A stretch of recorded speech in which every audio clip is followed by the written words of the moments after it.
Buenos días. La clase de hoy, la clase número 6 de la materia La obra y el pensamiento de arquitectos argentinos, vamos a ver un caso particular de un edificio muy interesante ubicado en la ciudad de Buenos Aires, que es el edificio del Museo Malva, que corresponde al proyecto de los arquitectos Atelman, Furcade y Tapia, y que contiene algunos aspectos interesantes para reflexionar sobre la arquitectura que se produce en la Argentina en los últimos años, sobre las características también de nuestro país con respecto a los concursos de anteproyectos, y luego vamos a ver la obra del arquitecto Roberto Frangella, que como ustedes saben tiene una particularidad con respecto al desarrollo de su obra en la profesión de la arquitectura y como artista plástico. Por lo tanto, esta es una clase que la vamos a destinar por un lado a una obra en particular y por el otro lado a una persona en particular. Vamos a comenzar con el edificio del Malva. Este edificio, como ustedes saben, si habrán visitado Buenos Aires en los últimos tiempos, está ubicado sobre Avenida Figueroa Alcorta. Acá lo estamos señalando, la ubicación del Malva.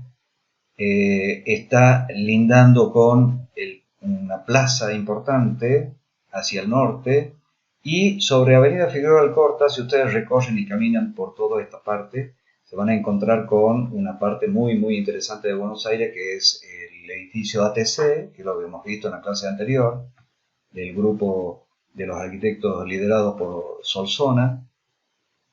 Y luego tenemos también muy cerca de ahí el edificio de la Biblioteca Nacional. Como ustedes pueden ver en esta imagen, acá está el Río de la Plata, parte del puerto de Buenos Aires, la autopista que va hacia el norte del país. Aeroparque está un poco más adelante. Acá está la famosa Villa 31 también. O sea que es un punto muy característico, muy importante de la ciudad de Buenos Aires. Este edificio surge a partir de un interés privado del señor Eduardo Constantini, que es un gran coleccionista de arte de la Argentina, y entre sus colecciones figuran cuadros muy destacados de los artistas importantes del siglo XX, de toda América Latina. Está Frida Kahlo, Diego Rivera, Castañino, Quinquela Martín, de acá de Argentina. En fin, posee una colección de numerosas obras particulares, artísticas. Y en el año 1996 llama a un concurso privado, un concurso organizado por la UIA, por la Unión Internacional de Arquitectos, porque en ese año se estaba por realizar también la Bienal de Arquitectura. Entonces, en el marco de esa Bienal, se organiza este concurso, patrocinado por la UIA, que participan además destacados arquitectos internacionales como jurados. Entre ellos estaba Sarah Toppelson, Kenneth Frampton, Mario Botta, Enrique Miralles. Es decir, que eran un concurso de gran difusión. Se presentan 430 trabajos de 45 países, y el primer premio, que según el juicio del jurado tiene una magnífica factura, se lo ganan 3 arquitectos recién recibidos de la Universidad Nacional de Córdoba: Atelman, Furcade y Tapia. Y a través de este premio pasan a ser unos jóvenes arquitectos destacados dentro del panorama internacional y del panorama nacional.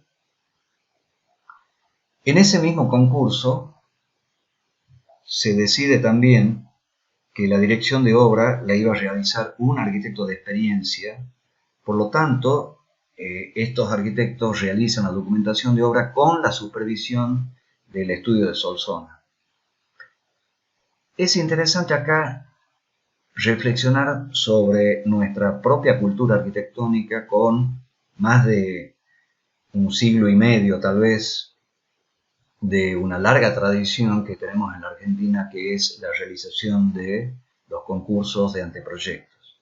Ustedes pueden también revisar, está en la bibliografía, el libro editado por Rolando Scher sobre la recopilación de todos esos concursos. Pero me parece muy interesante cómo, a través de esta prueba de un concurso internacional, tienen la oportunidad 3 jóvenes arquitectos de comenzar su carrera profesional de una manera más que brillante, construyendo su primer edificio y que surge a través de un concurso.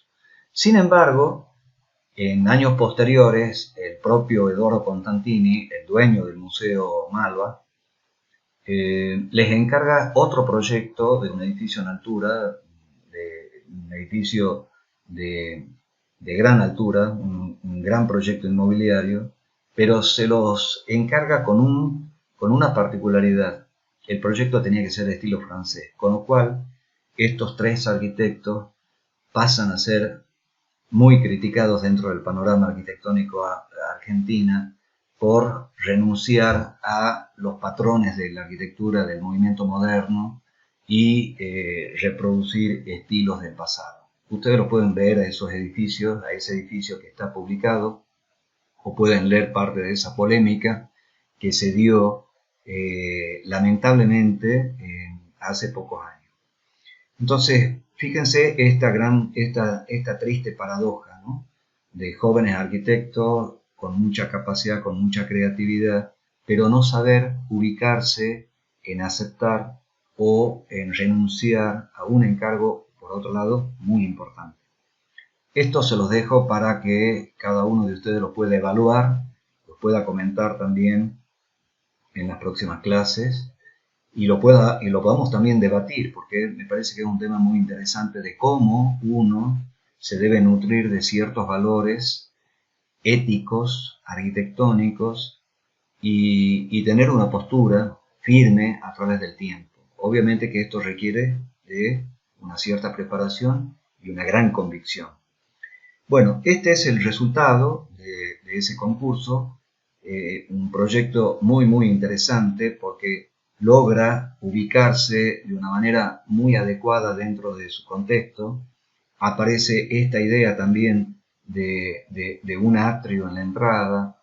El edificio se articula en planta como si fuese un triángulo donde hay un sector de servicio, una sala de conferencia muy bien equipada, un gran hall que es el que articula la llegada y la distribución a las salas, en donde uno puede tomar las escaleras mecánicas que lo llevan al piso de arriba, en que uno puede ir recorriendo las salas alrededor de este atrio triangular, le llamemos así. Una planta muy sencilla, muy simple, que quizás también tiene mucho de similar a un edificio realizado por Álvaro Siza años antes, el Museo de Arte Contemporáneo de Santiago de Compostela. Si ustedes lo pueden revisar después en internet, van a ver ese tratamiento de esa escala muy similar al edificio de Santiago de Compostela de Álvaro Siza. Pero sin embargo, esta propuesta es muy rica en esa volumetría, en esas proporciones que se maneja, y obviamente también para la ciudad de Buenos Aires fue y es un edificio que señala un punto muy importante en el desarrollo de la cultura y de la pintura en general. Este es el corte donde podemos apreciar esa vinculación con las escaleras que nos van llevando a los dos niveles superiores y aparecen la ubicación de los núcleos de servicio estratégicamente ubicados para tener una distancia y una preparación y el montaje también de las obras que se van exhibiendo. Algunas son de la colección permanente y otras son de colección temporal. Esta es la vista que tenemos de ese gran espacio en donde la luz también baña todo este hall de llegada, es parte de la escalera, las salas de exhibición y otra vista también de la fachada. Eso es lo que me interesaría remarcar con respecto al edificio del Malva, para que ustedes también lo puedan recorrer cuando visiten Buenos Aires, porque es un edificio que vale la pena conocer. Y todo el entorno donde está ubicado. Hasta ahí el Malva. Ahora nos vamos a referir a la obra del arquitecto Roberto Francella. Roberto Francella es un arquitecto que nace en 1942 aproximadamente y ha tenido una destacada participación en el panorama de la arquitectura en la Argentina. Ha integrado un equipo de arquitectos junto con Casina y Francella, otros dos arquitectos con los que él estuvo asociado durante un buen tiempo y con el que obtuvieron muchísimos premios en concursos nacionales, entre ellos el Teatro de Salta.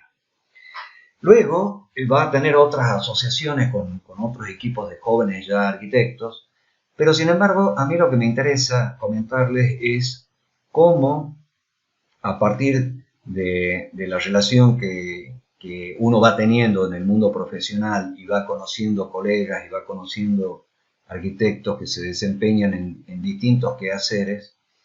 Me tocó en particular conocerlo a Roberto Francella cuando actuó como jurado acá en Tucumán para un concurso de estudiantes y se lo invitó desde la cátedra de morfología la arquitecta Clercy Benaltavez, que organizó ese encuentro, y a mí me tocó conversar en un par de oportunidades en esa visita a Tucumán. Hicimos muy buena relación, yo me interesé mucho por sus obras, que ya la vamos a ver, sus obras pictóricas y su obra escultórica. En fin, nos hicimos amigos y unos años después, mientras yo tuve que desarrollar una beca de estudio en la Universidad do Minho, al norte de Portugal, Roberto muy gentilmente me enviaba sus dibujos, que ya lo vamos a ver, ya se los vamos a mostrar, y intercambiamos cada tanto noticias de cada uno, de dónde estaba. Entonces me pareció muy interesante comentarle que yo estaba al norte de Portugal, viviendo en la ciudad de Braga, y me pareció muy bueno esa costumbre que uno tenía también de dibujar, pero no de una manera consistente, de salir a dibujar de una manera consistente. Entonces me animé y a la vez que íbamos visitando los pueblos y las ciudades, tomé una pequeña libreta y empecé a dibujar croquis urbanos.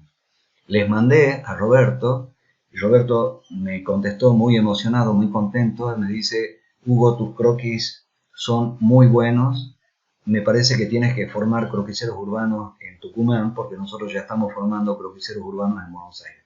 Y a partir de ahí se me abrió una ventana que hoy, obviamente, si no hubiera sido esa invitación de Roberto, quizás no se hubiera dado, o se hubiera dado de una manera diferente.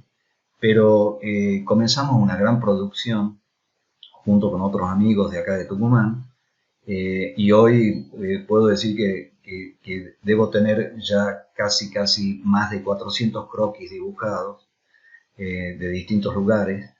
Y este que ustedes ven acá es uno de los croquis que tengo de Roberto, que es un lugar muy característico de la ciudad de Buenos Aires, que es la Torre de los Ingleses.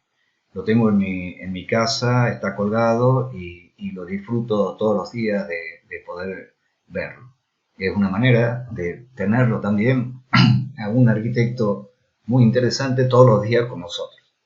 Entonces, Roberto Francella, cuando te abren una puerta y descubres un nuevo mundo. Esa es la frase que resume esta experiencia. Roberto trabaja también con un especial cariño con materiales que son de cartón.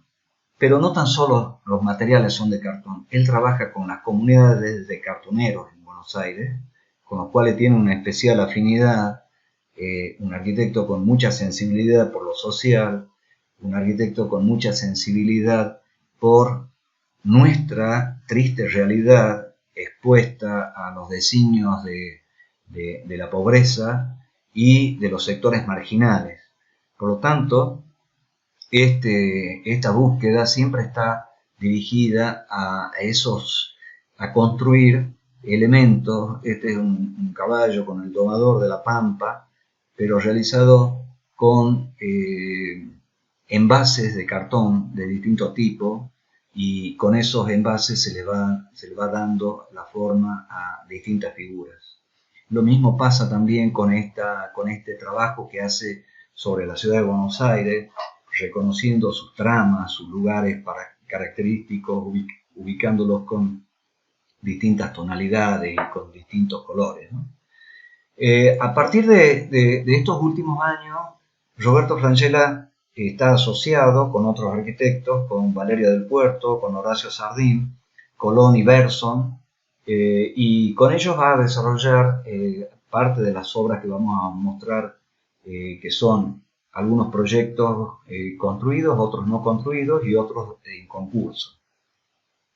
Este es un proyecto que él participa en el año 1999, perdón, que fue muy importante para la ciudad de Buenos Aires, que fue el concurso de la ciudad judicial. La ciudad judicial planteaba un edificio que podemos decir de gran envergadura, ubicado frente a un espacio que se va a constituir como una gran plaza de llegada. Y el planteamiento de Roberto Francella en este caso es muy similar a lo que nosotros le llamamos la arquitectura del academicismo, en el sentido de ubicar un edificio prácticamente sobre un eje axial con una organización básicamente simétrica. Si uno recupera la Casa de Gobierno de acá de San Miguel de Tucumán, se va a encontrar que tiene una tipología muy similar a este edificio de Roberto Francella planteado como ciudad judicial. Es decir, el partido simétrico, ordenado, jerárquico, con un rigor geométrico estricto, donde pueda encontrar esa idea de simetría, de ejes de composición y demás, está trabajado con un lenguaje absolutamente contemporáneo. Entonces, es interesante cómo los esquemas tipológicos, los esquemas organizativos, no necesariamente tienen que ser distintos entre lo que nosotros consideramos como la escuela del academicismo, que ustedes conocen, que ha tenido mucha importancia en el desarrollo de nuestro país hasta las décadas de los 20, 30, 40 incluso, con el lenguaje posterior de la arquitectura moderna, en donde también aparecen otros valores. Y sin embargo, fíjense que esta organización, con esa gran plaza central que viene a ser esta, la que ingresa por dentro del edificio, esta plaza, el exterior, ingresa dentro del edificio y se convierte en un lugar, en un atrio absolutamente abierto, y donde se organizan también núcleos de circulaciones, escaleras y demás.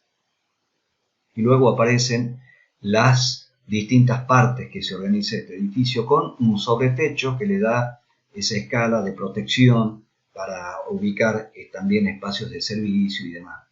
Entonces, este es un concurso, ustedes lo pueden ubicar también en bibliografía para el desarrollo de las plantas y demás, que no tiene mucho interés ahora revisar.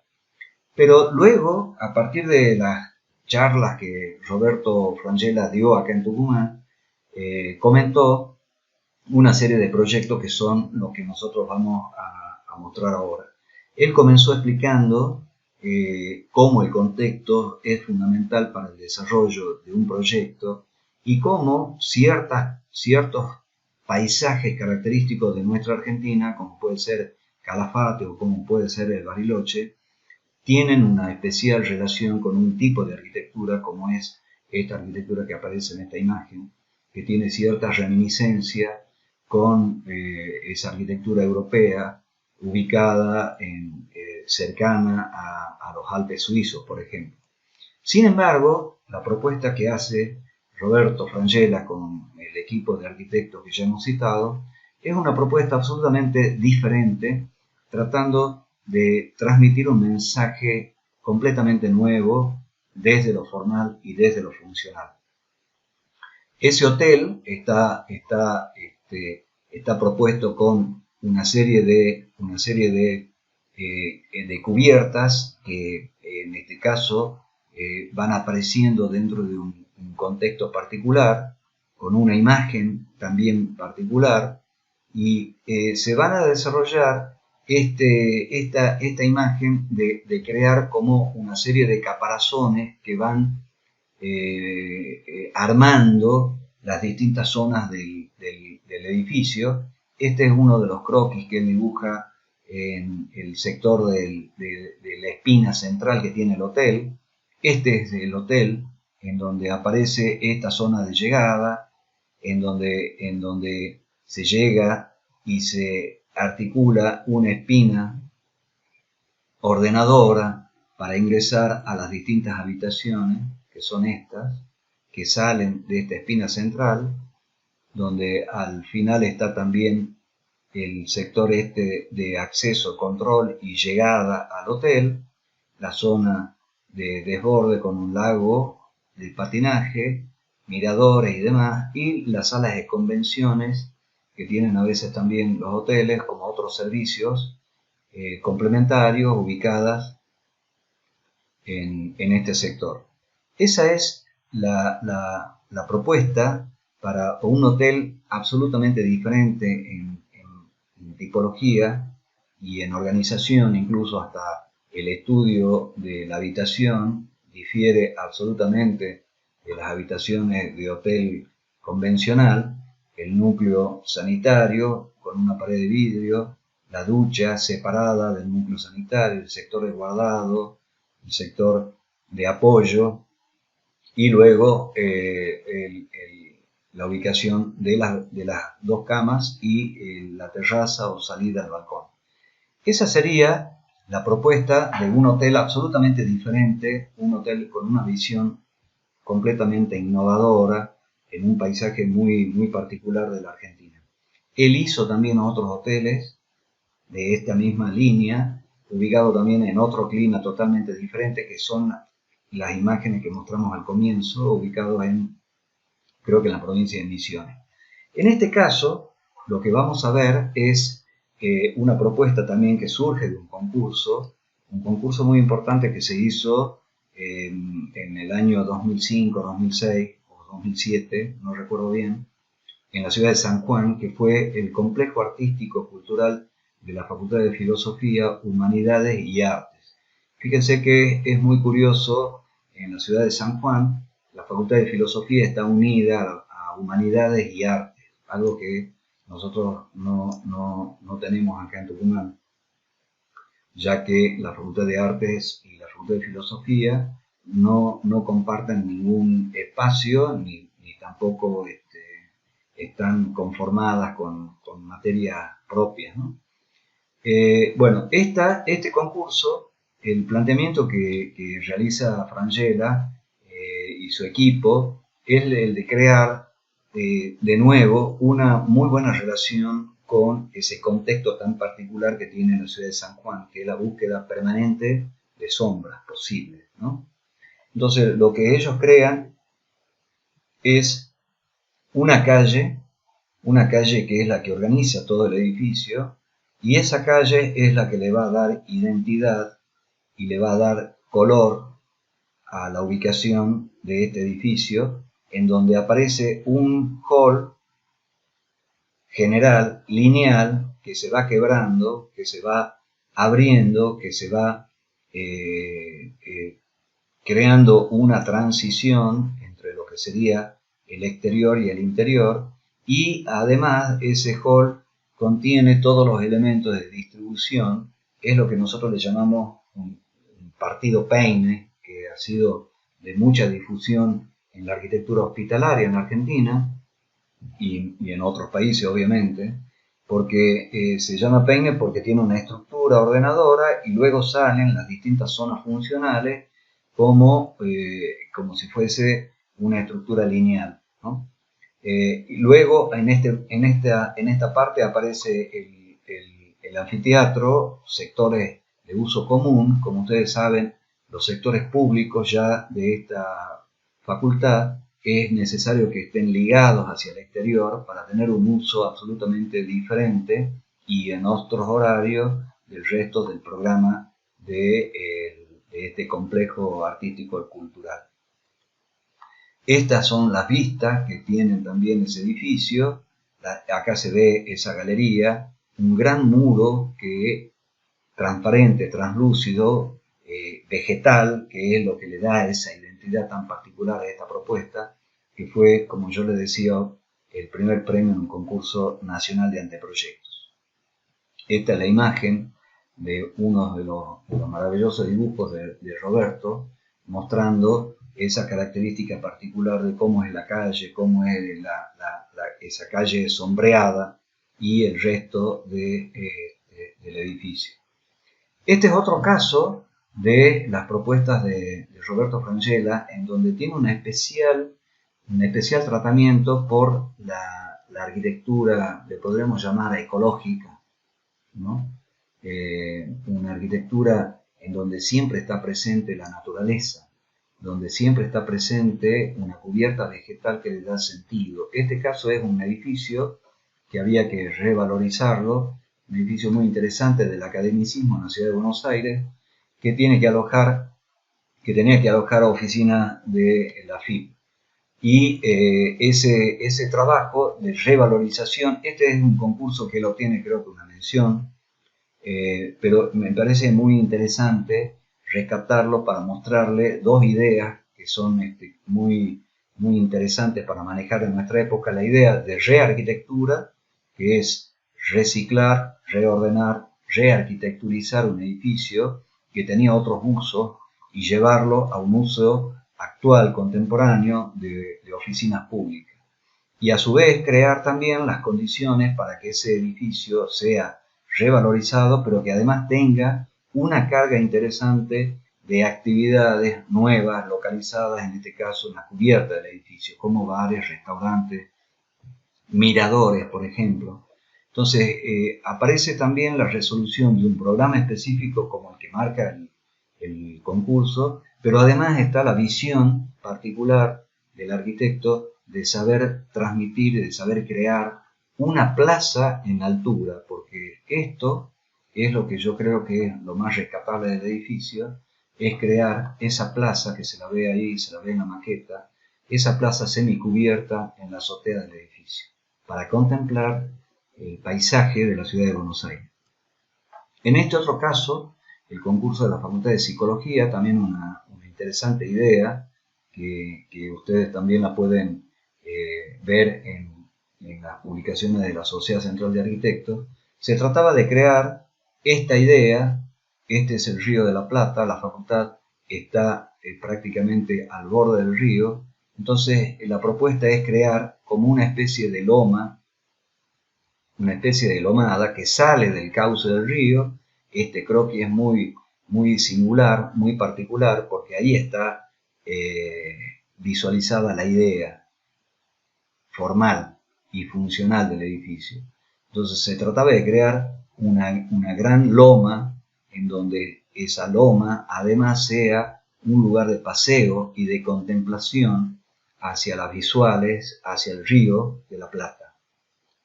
Entonces esa loma se puede acceder, se van habilitando una serie de rampas, ¿no? Para tratar de que el edificio sea también posible de caminar por la cubierta, algo que es muy interesante, muy particular y muy connotativo con esas ideas de Le Corbusier, de la promenada arquitectural, de que el edificio puede ser caminado, ¿no? Recorrido. Estas son las plantas del edificio, en donde si ustedes las estudian con detenimiento, la gráfica, cómo está ordenado el sistema de los parasoles, cómo está ordenado el sistema estructural, cómo se divide ese sistema estructural en relación a las distintas salas, a las distintas aulas, cómo hay también sectores diferentes de boxes y de oficinas de investigación. Hay un programa diseminado, un programa evidentemente bastante complejo, pero el programa como edificio educativo es muy similar, ha sido utilizado en muchos otros edificios educativos y que cumple acabadamente con un requisito fundamental, que es la organización de los espacios de educación, la organización de los espacios de circulación y la organización de los núcleos de circulación vertical, tanto ascensores como escaleras, y también la ubicación de los baños y de los sanitarios dentro de ese gran espacio central que es de alguna manera el organizador de todas las actividades que se plantean en esta facultad. Obviamente que en la planta baja, que es esta, uno puede ver una relación de actividades mucho más públicas, donde están las oficinas de administración de la facultad y luego las cafeterías y los lugares ya mucho más desestructurados, ¿no? Bueno, esto es lo que queremos comentarles de la producción de Roberto Frangella. Estos son parte de algunos de sus croquis de ese concurso. Roberto dibuja con distintas técnicas, con distintos materiales. En este caso son marcadores de color, en donde con uno o dos colores se va trabajando. En este caso, un croquis que lo utilizamos también de él para la información de la materia electiva de años anteriores. Ustedes pueden incluso también seguir sus dibujos, que están muy publicitados en distintas páginas de internet.